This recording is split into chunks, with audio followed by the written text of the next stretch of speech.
ماشاءاللہ جی آج افطاری کا اہتمام کیا ہے، اور یہ ہمارے دو بچے ہیں، ان کا قرآن ختم ہو رہا ہے، ان کے اعزاز میں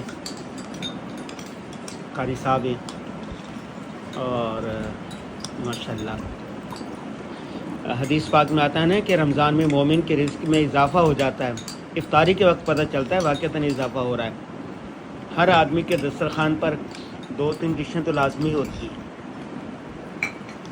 ماشاءاللہ۔ اللہ تبارک و تعالی ہمارے والد کی، والدہ کی،